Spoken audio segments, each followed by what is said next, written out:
Hello students, आप सभी का बहुत बहुत स्वागत है मेरे यूट्यूब चैनल जैक फाइटर्स में। तो स्टूडेंट्स, आज हम लोग करने वाले हैं क्लास 8 मैथ्स चैप्टर 6 प्रश्नावली 6.1 का इंट्रोडक्शन। यदि स्टूडेंट्स आप लोग मेरे चैनल पर नए हैं तो वीडियो को लाइक और चैनल को सब्सक्राइब जरूर कीजिएगा। तो चलिए शुरू करते हैं। देखिए, हमें पहला टॉपिक पढ़ना है बीज व्यंजक के बारे में। तो चलिए समझते हैं कि बीज व्यंजक आखिर होता क्या है। तो देखिए, इसका परिभाषा क्या कहता है कि जब चर और अचर के बीच गणित संक्रिया जैसे कि प्लस माइनस गुना भागा होने के बाद जो पद बनता है उसे हम बीज व्यंजक कहते हैं। क्या बोले कि जब चर और अचर के बीच गणित संक्रिया जैसे प्लस माइनस गुना भाग होने के बाद जो नया पद बनता है उसे हम क्या कहते हैं, बताइए? बीज व्यंजक कहते हैं। चलिए एग्जाम्पल से समझते हैं। देखिए, क्या बोले कि जब चर और अचर के बीच क्या होगा? गणित संक्रिया, यानी कि प्लस होगा या फिर माइनस होगा या फिर गुना होगा या फिर भागा होगा। ओके, तो जब चर और अचर के बीच गणित संक्रिया होने के बाद जो नया पद बनेगा उस पद को हम क्या कहेंगे, बताइए? तो बीज व्यंजक कहेंगे। क्या कहेंगे, बताइए? बीज व्यंजक कहेंगे। ओके, अब आइए हम लोग समझते हैं कि चर आखिर होता क्या है और अचर आखिर होता क्या है और उसके बीच में गणित संक्रिया कैसे होता है और फिर बीज व्यंजक कैसे बनता है। तो चलिए समझते हैं। तो सबसे पहले चलिए समझते हैं चर के बारे में। तो समझिएगा, चर हम उसको कहते हैं जो परिवर्तनशील राशि होती है, यानी कि मान रखने पर, ठीक है, उस चर का मान बदलते रहे उसे हम क्या बोलेंगे, बताइए? चर बोलेंगे। जैसे देखिए, एक्स को माना जाता है चर, वाई को माना जाता है चर, जेड को माना जाता है चर, एम को माना जाता है चर, एन को माना जाता है चर, यानी कि ए से जेड तक कोई भी है, ठीक है, उसे हम क्या मानेंगे? चर मानेंगे। और भी ऐसे बहुत सारे राशि है जो क्या कहलाता है, बताइए? चर कहलाता है। तो मान लिया आप अभी यहाँ याद रखो ए से जेड तक। अब ये कैसे होता है परिवर्तन, समझिएगा। ओके, देखिए, यदि हम x का मान लीजिए 1 रखते हैं तो x का मान कितना हो गया? 2। यदि हम x का मान 2 रखेंगे तो x का मान कितना हो गया? 2। यदि हम 3 रखेंगे तो कितना मान हो गया? 3। यदि हम 4 रखेंगे तो कितना हो गया, बताइए? x का मान 4। तो देखिए, जैसे जैसे हम मान रखते जा रहे हैं, यानी कि मान बदलते जा रहे हैं, वैसे वैसे x का मान बदलते जा रहा है। इसलिए वैसी राशि जो मान रखने पर बदल जाए उसको हम क्या बोलते हैं, बताइए? चर बोलते हैं। ओके, अब जरा समझिए अचर को। ठीक है, देखिए, अचर का मतलब क्या होता है कि वैसी राशि जो फिक्स होती है। ओके, वैसी राशि जो कांस्टेंट होता है, कभी बदलता नहीं है, उसे हम क्या बोलते हैं, बताइए? अचर बोलते हैं। जैसे देखिए, जैसे मान लीजिए 1 हो गया, 2 हो गया, 3 हो गया, इधर और भी बहुत सारे हैं। तो देखिए, ये 1 कभी बदलेगा नहीं, ये 2 कभी बदलेगा नहीं, ये 3 कभी बदलेगा नहीं, इधर जो भी आएगा वो भी कभी बदलेगा नहीं। अब जरा समझिए, देखिए, चर और अचर के बीच में कैसे गणित संक्रिया करके हम बीज व्यंजक बनाते हैं, समझिएगा। देखिए समझिए, यदि हम चर का x उठाते हैं, कितना उठाते हैं, बताइए? x। और गणित संक्रिया यानी कि मैथमेटिक्स ऑपरेशन मान लीजिए हम प्लस लगाते हैं, ठीक है, और अचर पद मान लीजिए हम 2 लगाते हैं। तो देखिए, x प्लस कितना बन गया, बताइए? 2। इसे हम क्या बोलेंगे, बताइए? बीज व्यंजक बोलेंगे। ओके, और आगे एग्जाम्पल देखिए, यदि हम 2 को x से गुना कर देते हैं तो ये कितना बन जाएगा, बताइए? 2x। ठीक है, फिर मैथमेटिक्स ऑपरेशन यानी कि गणित संक्रिया हम माइनस लगाते हैं, ठीक है, और हम फिर मान लीजिए अचर पद 5 लगा देते हैं तो ये क्या बन जाएगा, बताइए? 2x minus 5। तो ये क्या बन गया? एक बीज व्यंजक बन गया। ओके, तो बीज व्यंजक का मतलब समझ गए कि जब चर और अचर के बीच में गणित संक्रिया जैसे कि प्लस माइनस गुना या भागा होगा, ठीक है, ये होने के बाद जो नया पद बनेगा, जैसे कि यहाँ बना x+2, या कितना बना, बताइए? 2x minus 5। तो इसे हम क्या बोलेंगे? बीज व्यंजक बोलेंगे। ओके, अब आगे समझिएगा। देखिए, जो बीज व्यंजक में चर का घात होता है वो हमेशा एक पूर्ण संख्या होता है। क्या बोले कि जो बीज व्यंजक होता है, बीज व्यंजक में जो चर का घात होगा, चर का घात, वो हमेशा क्या होगा, बताइए? एक पूर्ण संख्या होगा, यानी कि 0 1 2 3 4 इधर कुछ भी हो सकता है। ओके, कहाँ तक, बताइए? इनफाइनाइट तक। अब जरा समझिए, देखिए क्या बोले कि बीज व्यंजक में जो चर का घात होगा वो क्या होगा, बताइए? एक पूर्ण संख्या होगा। अब देखिए कि बीज व्यंजक में चर का घात क्या क्या नहीं हो सकता। तो देखिए, बीज व्यंजक में चर का घात पहला ये नहीं हो सकता, यानी कि जो चर का घात होगा वो नेगेटिव नहीं हो सकता, यानी कि ऋणात्मक नहीं हो सकता। दूसरा देखिए, जो चर का घात होगा वो दशमलव में नहीं हो सकता। ओके, तो तीसरा बात है कि जो चर का घात है वो भिन्न के रूप में नहीं हो सकता। तो इन बातों को आप ध्यान रखोगे। किन किन बातों को? कि बीज व्यंजक में चर का घात पूर्ण संख्या होना चाहिए, और क्या क्या नहीं होना चाहिए? तो जो चर का घात है वो ऋणात्मक नहीं होना चाहिए, दूसरा दशमलव में नहीं होना चाहिए, तीसरा भिन्न में नहीं होना चाहिए। ओके, चलिए अब बीज व्यंजक की परिभाषा को देख लेते हैं। देखिए इसका परिभाषा क्या कह रहा है कि चर और अचर स्थिरांक के बीच गणित संक्रिया प्लस माइनस गुणा भाग से बना पद बीज व्यंजक कहलाता है। जैसे देखिए 2x + 4 x² - 5 y² + 5। चलिए अब अगला टॉपिक करते हैं। अगला टॉपिक है हमारे पास बहुपद। तो चलिए समझते हैं कि बहुपद आखिर होता क्या है। सबसे पहले परिभाषा को समझते हैं। तो देखिए इसका परिभाषा क्या कहता है कि एक या एक से अधिक पद वाले बीज व्यंजक को बहुपद कहते हैं। सिंपल भाषा में हम कहे तो बीज व्यंजक को ही हम क्या कहते हैं बताइए? बहुपद कहते हैं। ये बहुपद एक पद में भी हो सकता है, दो पद में भी हो सकता है, तीन पद में भी हो सकता है, और तीन पद से अधिक पदों में भी बहुपद हो सकता है। तो सिंपल भाषा में कहें तो बताइए बीज व्यंजक को हम क्या कहते हैं बताइए? बहुपद कहते हैं। तो चलिए एग्जांपल समझते हैं। देखिए मान लीजिए 2x कोई बीज व्यंजक है। ओके, तो इस बीज व्यंजक को हम क्या बोलेंगे बताइए? बहुपद बोलेंगे। अब जरा समझिए, देखिए यहाँ पे 2x और इधर प्लस माइनस कुछ भी नहीं है। ओके, यानी कि प्लस माइनस से ये अलग नहीं हो रहा है। ओके, तो इसमें केवल कितना पद है बताइए? एक पद, इसलिए हम इसको बोलेंगे एक पदी बहुपद। ओके, अगला एग्जांपल समझिए। मान लीजिए 2x + 5 है। तो देखिए यहाँ पर 2x है, यहाँ पर कितना है बताइए? 5, बीच में क्या है बताइए? प्लस। तो ये एक प्रकार का क्या है बताइए? बीज व्यंजक है, और बीज व्यंजक को हम क्या बोलते हैं बताइए? बहुपद बोलते हैं। लेकिन यहाँ पर देखिए, यहाँ 2x के बाद क्या है? प्लस, और 5 से पहले क्या है बताइए? प्लस। तो देखिए प्लस से इधर वाले को हम एक पद बोलेंगे और इधर वाले को एक पद, तो कुल मिला कितना पद हो गया? दो पद। यानी कि ये जो बीज व्यंजक है ये दो पद में है, इसलिए हम इसको बोलेंगे द्विपदी बहुपद। ओके, और एग्जांपल समझिए। मतलब x + y + z है। देखिए यहाँ पर दो प्लस है। ओके, देखिए यहाँ पर एक पद ये वाला हो गया, x y वाला एक पद हो गया दो, और z वाला एक पद हो गया तीन। तो ये तीन पदों वाला बीज व्यंजक है, यानी कि इसको हम कह सकते हैं ये त्रिपदी बहुपद है। तो सिंपल भाषा में क्या समझें कि एक या एक से अधिक पद वाले बीज व्यंजक को ही हम क्या कहते हैं बताइए? बहुपद कहते हैं। आइए इसके परिभाषा को देख लेते हैं। देखिए परिभाषा क्या कह रहा है? एक या एक से अधिक पद वाले बीज व्यंजक बहुपद कहलाता है। एग्जाम्पल समझिए। जैसे 2x एक बीज व्यंजक है, तो इसको हम बहुपद भी बोलेंगे। अगला एग्जाम्पल समझिए, 3x + 4 एक बीज व्यंजक है, तो इसको हम बहुपद भी बोलेंगे। अगला एग्जाम्पल समझिए, 2x + 3y + z ये एक बीज व्यंजक है, तो इसको हम बहुपद भी बोलेंगे। देखिए ये एक पद में है बहुपद, ये दो पद में है, और ये तीन पद में है। ओके, चलिए अब अगला टॉपिक करते हैं। अगला टॉपिक है हमारे पास बहुपद के प्रकार। तो चलिए बहुपद के प्रकारों के बारे में समझते हैं। तो देखिए बहुपद का पहला प्रकार है एक पदी बहुपद। क्या है बताइए? एक पदी बहुपद। तो चलिए सबसे पहले एक पदी बहुपद को समझते हैं, फिर इसका एग्जाम्पल देखेंगे। तो देखिए इसका परिभाषा क्या कहता है कि वैसा बहुपद जिसमें केवल एक पद हो उसे हम एक पदी बहुपद कहते हैं। एग्जाम्पल समझिए।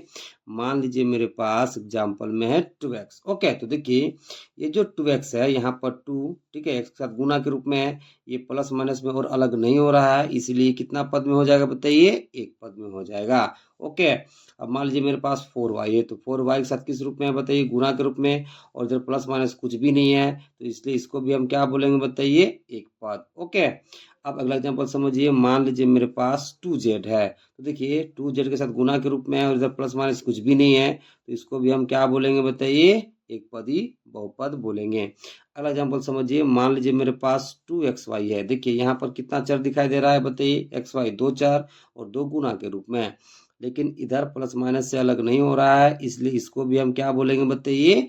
एक पदी बहुपद बोलेंगे। ओके, तो वैसा बहुपद जिसमें केवल एक पद हो उसे हम क्या बोलेंगे? एक पदी बहुपद बोलेंगे। ओके, दूसरा समझिएगा। देखिए दूसरा बहुपद का प्रकार है द्विपदी बहुपद। क्या है बताइए? द्विपदी बहुपद। ओके, सबसे पहले इसका परिभाषा को समझते हैं, फिर इसके एग्जाम्पल को समझेंगे। तो देखिए, वैसा बहुपद जिसमें केवल दो पद हो उसको हम क्या बोलेंगे? द्विपदी बहुपद बोलेंगे। एग्जाम्पल समझिए। देखिए, एग्जाम्पल के लिए मेरे पास है, मान लीजिए 2x+3। तो देखिए, 2x के बाद यहाँ पर क्या है बताइए? प्लस, फिर इधर क्या है बताइए? 3। देखिए, प्लस इधर वाला जो 2x दिखाई दे रहा है इसको हम बोलेंगे एक पद, और प्लस इधर वाला को हम कितना बोलेंगे बताइए? एक पद। तो देखिए, प्लस इधर वाला अलग है, प्लस इधर वाला अलग है, तो कुल मिला के 2x एक पद हो गया और 3 एक पद, तो कुल मिला के कितना पद हो गया बाबू लोग? दो पद। अगला एग्जाम्पल समझिए। मान लीजिए x-3 है। तो देखिए, बीच में कैसा चिन्ह है बताइए? माइनस, इधर क्या है? x, इधर क्या है बताइए? 3। तो देखिए, माइनस से इधर वाला जो x दिखाई दे रहा है इसको हम एक पद बोलेंगे, और माइनस से इधर जो 3 दिखाई दे रहा है इसको भी हम एक पद बोलेंगे। तो कुल मिला कितना पद हो गया बताइए? दो पद हो गया। अगला एग्जाम्पल समझिए। मान लीजिए x+y है। ओके, तो देखिए, प्लस इधर वाला को जो x दिखाई दे रहा है इसको हम एक पद बोलेंगे, और प्लस इधर वाला जो y है इसको भी हम एक पद बोलेंगे। तो कुल मिला कितना पद हो गया बताइए? दो पद। तो जरा समझिए। देखिए, यहाँ पर ये जो आपको दिखाई दे रहा है 2x, और यहाँ पर क्या दिखाई दे रहा है बताइए? 3। ये प्लस से दोनों आपस में क्या है बताइए? जुड़ा हुआ है, इसलिए प्लस इधर वाला को हम एक पद बोलेंगे और प्लस इधर वाला को एक पद, तो कुल मिला कितना पद हो जाएगा? दो। यहाँ पर देखिए, x है, यहाँ पर 3, बीच में माइनस चिन्ह है। ओके, तो माइनस इधर वाला को हम एक पद बोलेंगे और माइनस इधर वाला को एक पद, तो कुल मिला कितना पद हो जाएगा? दो पद। उस तरह देखिए, बीच में प्लस यहाँ सिंबल है, इधर x है, इधर y है। ओके, तो x इधर वाला को एक पद और x इधर वाला को एक पद, तो कुल मिला कितना हो गया बताइए? दो पद। तो जिस बहुपद में आपको दो पद मिल जाए उसको हम क्या बोलेंगे बताइए? द्विपदी बहुपद बोलेंगे। ओके, चलिए अब तीसरा प्रकार करते हैं। देखिए, तीसरा प्रकार होता है त्रिपदी बहुपद। क्या होता है बाबू लोग? त्रिपदी बहुपद। ओके, तो चलिए सबसे पहले त्रिपदी बहुपद का परिभाषा को समझते हैं, फिर इसके एग्जाम्पल को देखेंगे। तो देखिए, इसका परिभाषा क्या कहता है कि वैसा बहुपद जिसमें केवल तीन पद हो उसको हम त्रिपदी बहुपद कहते हैं। एग्जाम्पल समझिए। मान लीजिए मेरे पास 2x है, प्लस y है, प्लस 5 है। ओके, देखिए, प्लस से इधर वाला जो 2x दिखाई दे रहा है इसको हम एक पद बोलेंगे, प्लस इधर जो y दिखाई दे रहा है इसको हम एक पद बोलेंगे, और प्लस इधर 5 दिखाई दे रहा है इसको हम एक पद बोलेंगे। तो कुल मिला के कितना पद हो गया बाबू लोग? तीन पद हो गया। ओके, तो वैसे बहुपद को हम क्या बोलेंगे? त्रिपदी बहुपद। अगला एग्जाम्पल समझिए। मान लीजिए x है, माइनस वाई है, प्लस 2 है। तो देखिए, x और y के बीच में कैसा सिंबल है बताइए? माइनस। तो माइनस इधर वाला जो x दिखाई दे रहा है इसको हम एक पद बोलेंगे, माइनस से राइट साइड वाला जो y दिखाई दे रहा है इसको हम एक पद बोलेंगे। फिर देखिए, y और 2 के बीच में कैसा सिंबल है? प्लस। ओके, तो देखिए, प्लस इधर वाला जो y है इसको कितना पद बोलोगे? एक पद, और प्लस से इधर वाला जो राइट साइड है दो, इसको कितना बोलोगे? एक पद। तो कुल मिला के एक, दो और यहाँ एक, कितना पद हो गया बताइए? तीन पद हो गया। अगला एग्जाम्पल समझिए। मान लीजिए आपके पास है x² प्लस 2x प्लस मान लीजिए 4 है। ओके, तो देखिए, यहाँ पर प्लस इधर क्या है बताइए? x², इसको आप एक पद बोलोगे, प्लस राइट साइड क्या है? 2x, तो इसको आप एक पद बोलोगे। 2x राइट साइड क्या है बताइए? प्लस में 4, तो इसको भी आप एक पद बोलोगे। तो कुल मिला कितना पद हो गया? एक, दो, तीन, यानी कि एक, दो, तीन। ठीक है, तो इसको हम क्या बोलेंगे बताइए? त्रिपदी बहुपद बोलेंगे। तो ऐसा बहुपद जिसमें केवल तीन पद हो उसको हम त्रिपदी बहुपद कहते हैं। ओके, चलिए अब इसकी परिभाषा को देख लेते हैं। तो देखिए, बहुपद के प्रकार का पहला प्रकार है आपका एक पदी बहुपद। तो देखिए, इसका परिभाषा क्या कहता है कि वैसा बहुपद या बीज व्यंजक जिसमें केवल एक पद हो एक पदी बहुपद कहलाता है। एग्जाम्पल में देखिए, 2xy, हाँ, कॉमा x², कॉमा 2x आदि। देखिए, द्विपदी बहुपद का परिभाषा, वैसा बहुपद या बीज व्यंजक जिसमें केवल दो पद हो द्विपदी बहुपद कहलाता है। एग्जाम्पल देखिए, x+1, 2xy+5, x² - 2 आदि। अब देखते हैं त्रिपदी बहुपद का परिभाषा। देखिए, इसका परिभाषा क्या कहता है कि वैसा बहुपद या बीज व्यंजक जिसमें केवल तीन पद हो त्रिपदी बहुपद कहलाता है। एग्जाम्पल देखिए, x² - 2x+1, x² + 2xy + y² आदि। ओके, चलिए अब अगला टॉपिक करते हैं। अगला टॉपिक हमारे पास संख्यात्मक गुणांक। तो चलिए सबसे पहले संख्यात्मक गुणांक के बारे में समझते हैं, फिर इसके एग्जाम्पल को समझेंगे। तो देखिए, इसका परिभाषा क्या कहता है कि संख्यात्मक गुणांक वह संख्या होती है जो चर के साथ गुणा के रूप में होती है। चलिए एग्जाम्पल से समझते हैं। तो देखिए, परिभाषा क्या बोला कि संख्यात्मक गुणांक वह संख्या होती है जो चर के साथ गुणा के रूप में होता है। एग्जाम्पल समझिएगा। देखिए मान लीजिए मेरे पास कोई चर x है। ओके, इसको हम गुना कर देते हैं इस चर को 4 के साथ। तो ये कितना हो गया बताइए 4x। देखिए चर मेरे पास क्या है बताइए x, इसके साथ गुना के रूप में कितना है बताइए 4। तो 4 मेरा क्या कहलाएगा, तो संख्यात्मक गुणांक कहलाएगा। तो यहाँ लिख दीजिए संख्यात्मक गुणांक बराबर कितना हो जाएगा बताइए 4। अब मान लीजिए मेरे पास चर y है, ठीक है, इसको हम गुना कर देते हैं -3/4 के साथ। अब देखिए चर मेरे पास कितना है बताइए y, इसके साथ -3/4 कौन सा रूप में है बताइए, तो गुना के रूप में। तो ये जो -3/4 आपको दिखाई दे रहा है, इसको हम क्या बोलेंगे, संख्यात्मक गुणांक बोलेंगे। तो इसे भी लिख दीजिए। तो संख्यात्मक हो गया, ये गुणांक हो गया, यहाँ पर कितना वैल्यू है बताइए -3/4। यानी कि चर के साथ जो भी गुना के रूप में रहेगा उसे ही हम क्या कहेंगे, संख्यात्मक गुणांक कहेंगे। और एक एग्जांपल समझते हैं।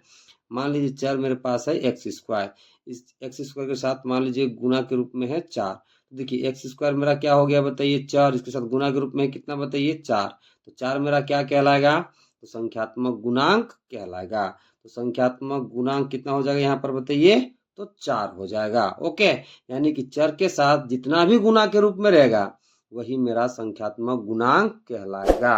ओके, चलिए अब अगला टॉपिक करते हैं। अगला टॉपिक हमारे पास समान पद। तो चलिए सबसे पहले समान पद के बारे में समझते हैं, फिर इसके एग्जाम्पल को समझेंगे। तो देखिए इसका परिभाषा क्या कहता है कि वैसे पद जिसमें चर एवं घात समान एवं विभिन्न संख्यात्मक गुणांक रहे, वैसे पदों को हम क्या कहते हैं बताइए, समान पद। क्या बोले कि वैसे पद जिसमें चर एवं घात समान रहे तथा विभिन्न संख्यात्मक गुणांक रहे, उसे हम क्या बोलेंगे बताइए, समान पद बोलेंगे। एग्जाम्पल समझिएगा।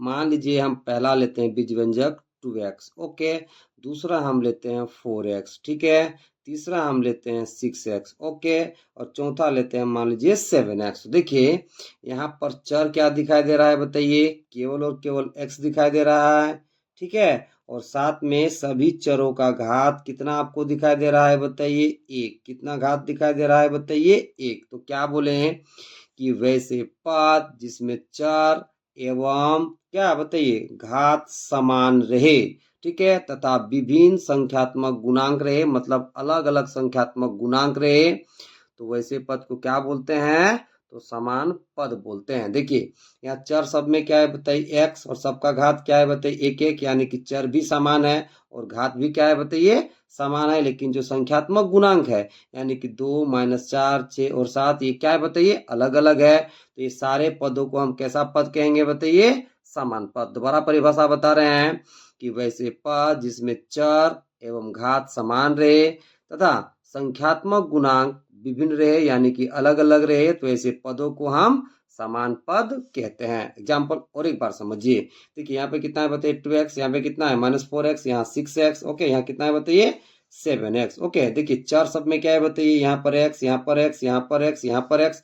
घात कितना है बताइए 1, यहाँ पर 1, यहाँ पर 1, यहाँ पर 1, यानी कि चर का घात सब में कितना है बताइए 1। और चर भी क्या है बताइए x x x x सब में है, और घात भी कितना है बताइए 1 1 1 1 1। लेकिन जो संख्यात्मक गुणांक है वो अलग अलग है। तो देखिए जब चर समान रहे और घात समान रहे लेकिन संख्यात्मक गुणांक अलग अलग रहे, तो ऐसे पदों को समान पद कहते हैं। ओके, चलिए इसके परिभाषा को देख लेते हैं। देखिए इसका परिभाषा क्या कहता है कि वैसे पद जिसमें समान चर एवं घात एवं विभिन्न संख्यात्मक गुणांक होते हैं समान पद कहलाते हैं। एग्जाम्पल देखिए 2x है, हाँ, 3x है, ठीक है, 4/7x है, 20x है। तो देखिए 2x, 3x और 4/7x, 20x में चर क्या है बताइए, यहाँ पर x है, यहाँ पर x है, यहाँ पर x है, यहाँ पर x है, और घात कुछ नहीं तो कितना है बताइए, यहाँ पर 1 है, यहाँ पर 1 है, यहाँ पर 1 है, यहाँ पर 1 है, यानी चर सब में समान है और घात भी समान है। लेकिन संख्यात्मक गुणांक देखिए यहाँ पे 2 है, यहाँ पे 3 है, यहाँ 4/7 है, यहाँ पे 20 है, यानी कि जो संख्यात्मक गुणांक है वो अलग अलग है, लेकिन चर एवं घात क्या है बताइए, सभी बीज व्यंजक का क्या है बताइए चर एवं घात समान है, लेकिन संख्यात्मक गुणांक अलग अलग है, इसलिए हम इसको कैसा पद बोलेंगे बताइए, तो समान पद बोलेंगे। ओके, चलिए अब अगला टॉपिक करते हैं। अगला टॉपिक है हमारे पास असमान पद। तो चलिए सबसे पहले असमान पद के बारे में समझते हैं, फिर इसके एग्जाम्पल को समझेंगे। तो सबसे पहले इसकी परिभाषा को समझिए। देखिए इसका परिभाषा क्या कहता है कि वैसे पद जिसमें असमान चर एवं घात रहे। क्या बोले कि वैसे पद जिसमें असमान चर एवं घात रहे तथा विभिन्न संख्यात्मक गुणांक रहे, ऐसे पद को हम क्या बोलेंगे? असमान पद बोलेंगे। देखिए असमान चर रहेगा और घात भी असमान रहेगा, ठीक है, और साथ ही साथ विभिन्न संख्यात्मक गुणांक रहेगा, तो ऐसे पदों को हम असमान पद बोलेंगे। एग्जाम्पल समझिए। मान लीजिए पहला बीजवाचक लेते हैं हम 5xy, दूसरा लेते हैं 5x² और तीसरा लेते हैं 15xyz। ओके, तो जरा समझिए। यहाँ पर चर क्या है बताइए? xy। यहाँ पर चर क्या है बताइए? x²y। यहाँ पर चर क्या है बताइए? xyz। तो आप यहाँ देख सकते हैं कि यहाँ पर जो x है वो 1 है, y भी 1 है। ओके, लेकिन यहाँ देखिए x 2 है, y 1 है। यहाँ पर देखिए x 1 है, y 1 है और z 1 है। देखिए यहाँ पर ये जो चर आपको दिखाई दे रहा है, यहाँ पर क्या है बताइए? xy। यहाँ जो चर आपको दिखाई दे रहा है ये कितना है बताइए? x²y। यहाँ पे जो चर दिखाई दे रहा है वो कितना है बताइए? xyz। तो आप यहाँ देख सकते हैं कि तीनों चर अलग अलग है। ओके, साथ ही साथ इसका जो घात है वो भी अलग अलग है। देखिए यहाँ पर घात x का कितना है? 1, यहाँ पर y का 1, यहाँ पर x का 2, यहाँ y का 1, ठीक है, यहाँ x का 1, यहाँ y का 1, यहाँ पर z का 1। तो आप यहाँ देख सकते हैं कि चर का घात भी अलग अलग है और चर भी अलग अलग है। साथ ही साथ जो संख्यात्मक गुणांक है, यहाँ कितना है बताइए? 5, यहाँ पर 5, यहाँ पर कितना है बताइए? 15। तो देखिए यहाँ पर जो संख्यात्मक गुणांक है वो भी क्या है बताइए? अलग अलग है। ओके, देखिए संख्यात्मक गुणांक सेम हो सकता है, ठीक है, लेकिन अलग भी हो सकता है। ओके, तो वो हमें ध्यान नहीं देना है। मेन हमें क्या ध्यान देना है कि असमान चर होना चाहिए और घात भी असमान होना चाहिए। संख्यात्मक गुणांक सेम रहेगा तो उससे कोई दिक्कत नहीं है, लेकिन यदि चर का घात असमान रहे और, ठीक है, साथ ही चर अलग अलग रहे तो वो मेरा असमान पद कहलाएगा। इसलिए ये तीनों का तीनों यानी कि 5xy, 5x² और 5xyz ये तीनों कैसे पद कहलाएंगे बताइए? असमान पद कहलाएंगे। चलिए इसके परिभाषा को देख लेते हैं। देखिए इसका परिभाषा क्या कहता है कि वैसे पद जिसमें असमान चर और घात एवं विभिन्न संख्यात्मक गुणांक होते हैं असमान पद कहलाते हैं। कहने का क्या मतलब है कि वैसे पद जिसमें असमान चर एवं घात रहे तथा विभिन्न संख्यात्मक गुणांक होते हैं, वैसे पद को हम क्या कहते हैं? असमान पद कहते हैं। एग्जाम्पल देखिए 5xy, 5x²y, 15xyz ये सारे के सारे कैसे पद हैं बताइए? तो असमान पद हैं। ओके, चलिए अब अगला टॉपिक करते हैं। अगला टॉपिक है हमारे पास बीज व्यंजक का योग। ओके, तो बीज व्यंजक का योग हम लोग कैसे करेंगे चलिए सीखते हैं। देखिए एग्जाम्पल के लिए सवाल हम पहले ही लिख चुके हैं। सवाल दे रखा है 3xy + 2x + 3, इसको जोड़ना है 4x - 3y + 4 के साथ। ओके, तो इसका हम योग सीखेंगे दो तरीके से। तो पहला तरीका आप सीखोगे क्षैतिज विधि से। कौन सा विधि से बताइए? क्षैतिज विधि से। ओके, इसको इंग्लिश से बोलते हैं हॉरिजॉन्टल मेथड। क्या बोलते हैं बताइए? Horizontal method. ओके, तो चलिए क्षैतिज विधि से सबसे पहले बीज व्यंजक का योग को सीख लेते हैं। तो देखिए इसमें कैसे जोड़ना होता है समझिएगा। देखिए जो एग्जाम्पल दिया है सबसे पहले उसको आप लिख लो। तो कितना दिया है बताइए? 3xy + 2x + 3, ठीक है, इसको जोड़ना है किसके साथ बताइए? तो 4x - 3xy + 4 के साथ। ओके, तो सबसे पहले क्या करोगे? ब्रैकेट से बाहर निकाल लोगे। तो कितना लिखोगे? 3xy + 2x + 3, इसको बाहर निकालिए। तो देखिए यहाँ प्लस है, 4x के आगे कैसा सिंबल कुछ नहीं तो प्लस, तो प्लस प्लस गुना होगा तो कितना हो जाएगा बताइए? प्लस, तो कितना हो जाएगा? +4x। अब देखिए यहाँ प्लस है, यहाँ माइनस, तो प्लस माइनस गुना होगा तो कितना हो जाएगा? माइनस, तो कितना हो जाएगा? -3xy। अब देखिए प्लस और प्लस गुना होगा तो क्या हो जाएगा? प्लस, ठीक है। अब देखिए यहाँ +4 है और यहाँ कुछ नहीं तो कितना बताइए? मान लीजिए 1 है, तो 4 1 से गुना होगा तो कितना हो जाएगा बताइए? +4 हो जाएगा। ओके, अब देखिए आपको क्या करना है समझिएगा। देखिए आपको समान जो पद रहेगा उसको ऐड करना है, ठीक है, और अचर पद को एक साथ ऐड करना है। क्या बोले कि समान पद को एक साथ ऐड करना है, मतलब एक साथ जोड़ना है, ठीक है, और जो अचर पद रहेगा उसको एक साथ जोड़ना है। तो जरा समझिएगा। देखिए यहाँ 3xy के आगे कैसा सिंबल है बताइए प्लस, यहाँ पर देखिए जो समान पद 3xy दिख रहा है इसके आगे कैसा सिंबल है बताइए माइनस। तो देखिए प्लस 3xy है, यहाँ पे माइनस 3xy, दोनों क्या हो जाएगा कैंसिल आउट हो जाएगा। अब देखिए यहाँ पर जो समान पद है और एक 2x है और यहाँ पे कितना है बताइए 4x, तो 2x के आगे कैसा सिंबल प्लस, 4x का कैसा सिंबल प्लस, तो 2 और 4 मिलके कितना हो जाएगा बताइए 6x। अब देखिए यहाँ पर अचर पद है 3, यहाँ अचर पद है 4, तो देखिए इसके आगे प्लस सिंबल, इसके आगे प्लस सिंबल, तो 3 और 4 आपस में जोड़ कितना हो जाएगा 7। ओके, तो इसको जोड़ने से आपको कितना मिलेगा बताइए 6x प्लस 7 मिल जाएगा। अब चलिए दूसरा मेथड से सीखते हैं।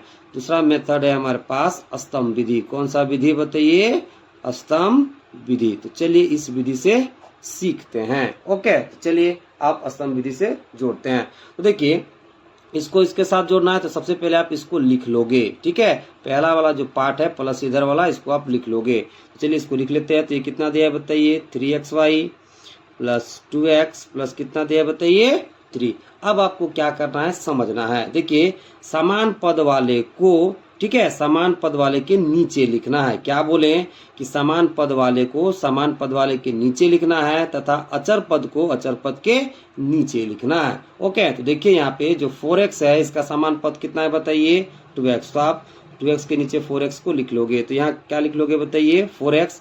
अब देखिए इसके आगे कुछ कैसा सिंबल है प्लस, तो आप यहाँ लिख लोगे प्लस। ओके, अब देखिए 3xy है, इसका समान पद कौन है यहाँ पर बताइए माइनस 3xy, तो आप यहाँ लिख लोगे माइनस 3xy। ओके, अब देखिए यहाँ अचर पद कितना है बताइए प्लस में 4 और यहाँ अचर पद कितना है बताइए 3, तो इस 3 के नीचे आप लिखोगे प्लस में 4। ओके, अब सिंपल आपको ऐड कर देना है। क्या कर देना है बताइए ऐड कर देना है। तो देखिए यहाँ पर 3xy के आगे कैसा सिंबल बताइए प्लस, यहाँ पर देखिए 3xy के आगे क्या सिंबल है माइनस, तो देखिए यहाँ पे प्लस है यहाँ पे माइनस है, दोनों सेम सेम है, तो दोनों क्या हो जाएगा बताइए कट आउट हो जाएगा। अब देखिए 2x कैसा सिंबल प्लस, यहाँ 4x कैसा सिंबल प्लस, तो 2 और 4 कितना हो जाएगा बताइए 6x। ओके, अब देखिए 3 के आगे प्लस, यहाँ 4 के आगे क्या है बताइए प्लस, तो 3 और 4 आपस में जोड़ कितना हो जाएगा 7 हो जाएगा। तो आपको जोड़ने पर यहाँ पर भी कितना मिला बताइए 6x प्लस 7 मिलेगा। ओके, यानी कि जिस भी मेथड से आप ऐड करो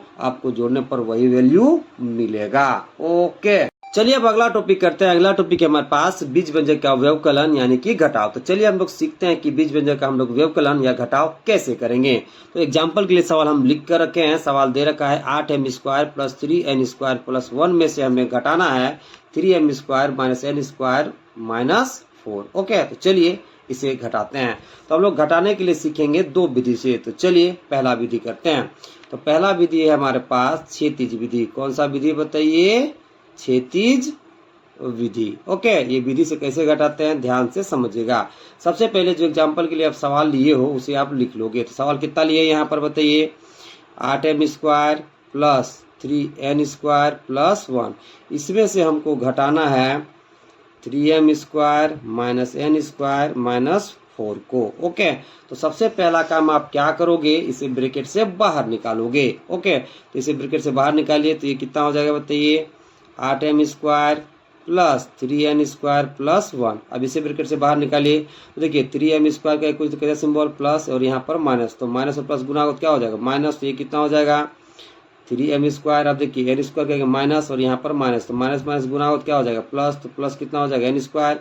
अब देखिए 4 के आगे माइनस और यहाँ पर माइनस, तो माइनस माइनस गुना हो क्या हो जाएगा प्लस, प्लस कितना हो जाएगा 4। अब आपको क्या करना है ध्यान से सुनना है। देखिए समान पद वाले को एक साथ जोड़ना या घटाना है और अचर पद को, किसको बताइए अचर पद को एक साथ जोड़ना या घटाना है। क्या बोले कि अब आपको ध्यान से सुनना है कि क्या करना है। देखिए समान पद वाले पद को एक साथ जोड़ना या घटाना है और अचर पद को एक साथ जोड़ना या घटाना है। तो देखिए यहाँ पर 8m स्क्वायर और यहाँ पे माइनस 3m स्क्वायर ये समान पद है। देखिए इसके आगे कैसा सिंबल है प्लस, इसके आगे कैसा सिंबल है माइनस। ओके, तो 8 में से आप 3 घटा दोगे तो कितना बचेगा 5 और m स्क्वायर है तो m स्क्वायर लिख दोगे। अब देखिए यहाँ पर 3n स्क्वायर और यहाँ पर n स्क्वायर, ये समान पद है, इसके आगे प्लस सिंबल, इसके आगे प्लस सिंबल, तो 3 और 1 कितना हो जाएगा बताइए 4, तो कितना हो जाएगा 4n स्क्वायर। अब देखिए अचर पद यहाँ 1 है, ये प्लस में है, अचर पद यहाँ 4 है, ये भी प्लस में है, तो 4 और 1 कितना हो जाएगा बताइए 5। ओके, यानी कि इसमें से इसको घटाने पर आपको कितना मिलेगा, तो 5m square plus 4n square plus 5 मिलेगा। ओके, चलिए हम लोग दूसरा विधि से सीखते हैं कि दूसरा विधि से हम लोग कैसे बीज व्यंजक का व्यवकलन करेंगे। तो दूसरा विधि हमारे पास स्तंभ विधि। कौन सा विधि बताइए, स्तंभ विधि। ओके, देखिए इस विधि में कैसे करते हैं समझिएगा। देखिए जिसमें से जिसको घटाना है, तो जिसमें से घटाना है वो आप पहले लिख लोगे। तो देखिए इसमें से ये घटाना है तो इसको आप पहले लिख लोगे। तो ये कितना दिया है बताइए 8m square plus 3n square plus 1। अब जिसको घटाना है, आप जिसमें से घटाना है उसके नीचे लिखोगे, लेकिन समान पद वाले को समान पद के नीचे लिखोगे। ओके, तो देखिए यहाँ पर 8m स्क्वायर के समान पद कौन है बताइए 3m स्क्वायर, तो 8m स्क्वायर के नीचे आप लिखोगे 3m स्क्वायर, तो इसके नीचे लिख दो आप 3m स्क्वायर। ठीक है, इसके आगे प्लस सिंबल है तो यहाँ प्लस छिपा हुआ है, तो इसको हम यहाँ प्लस के रूप में नहीं लिखेंगे। ओके, अब देखिए 3n स्क्वायर का समान पद कौन है बताइए यहाँ पर n स्क्वायर, इसका कैसा सिंबल है माइनस, तो 3n स्क्वायर के नीचे आप लिख लोगे माइनस n स्क्वायर। ओके, अब देखिए यहाँ पर कितना है अचर पद 1, यहाँ पे अचर पद कितना है बताइए 4, 4 किस में है माइनस के रूप में, यहाँ 1 किस में है प्लस के रूप में, तो इस प्लस 1 के नीचे आप लिखोगे -4। कितना लिख लोगे बताइए -4। और एक बार समझिए, देखिए जिसमें से जिसको घटाना है, तो जिसमें से घटाना है उसको आप पहले लिख लोगे, फिर जो घटाना है उसको आप जिसमें घटाओगे उसके नीचे लिखोगे, लेकिन समान पद वाले को समान पद के नीचे लिखोगे, और जैसा सिंबल सवाल में दे रखेगा आप वैसा ही सिंबल लगा दोगे। ठीक है, फिर आप एक लाइन इस प्रकार से खींच लोगे। अब देखिए क्योंकि इसमें से हमको ये वाला घटाना है, तो क्या करोगे आप नीचे वाले का सिंबल बदल दोगे। देखिए अभी यहाँ कुछ है तो कैसा सिंबल है प्लस, तो चूंकि इसको घटाना है तो आप यहाँ लगा दोगे माइनस। ओके, अब देखिए यहाँ सिंबल पहले से कैसा है बताइए माइनस, तो जब माइनस सिंबल हम लगाएंगे क्योंकि इसको घटा रहे हैं, तो जब यहाँ माइनस हम लगाएंगे तो माइनस वाला बदल जाएगा प्लस में, यानी कि सिंपल भाषा में कहें तो आपको सिंबल बदल देना है। अब देखिए यहाँ माइनस है तो जब आप माइनस लगाएंगे तो ये किसमें बदल जाएगा बताइए प्लस में, किसमें बदल जाएगा बताइए प्लस में। ओके, अब जरा समझिए, देखिए 8 का एक कैसा सिंबल बताइए प्लस, 3 का एक कैसा सिंबल माइनस। ठीक है, अब ऊपर वाला सिंबल को आप काउंट नहीं करोगे, नीचे वाला सिंबल को आप काउंट करोगे। ओके, तो देखिए 8 के आगे प्लस और इस 3m स्क्वायर के आगे क्या है बताइए माइनस, यानी कि 8m स्क्वायर के आगे प्लस और 3m स्क्वायर के आगे माइनस, तो 8 में से 3 चला जाएगा तो कितना बचेगा बताइए 5, तो 5m स्क्वायर। ओके, अब देखिए 3n स्क्वायर के आगे क्या है बताइए प्लस और n स्क्वायर के आगे प्लस, तो 3 और 1 कितना हो जाएगा बताइए 4, तो ये कितना हो जाएगा 4n स्क्वायर। अब देखिए 1 के आगे प्लस और 4 के आगे प्लस, तो 1 और 4 जुड़ के आपस में कितना हो जाएगा बताइए 5। ओके, यानी कि इसमें से जब आप ये घटाओगे तो आपको कितना मिलेगा बताइए 5m square plus 4n square plus 5 मिलेगा। ओके, आप किसी भी विधि से घटाओ आपको आंसर उतना ही मिलेगा। ओके।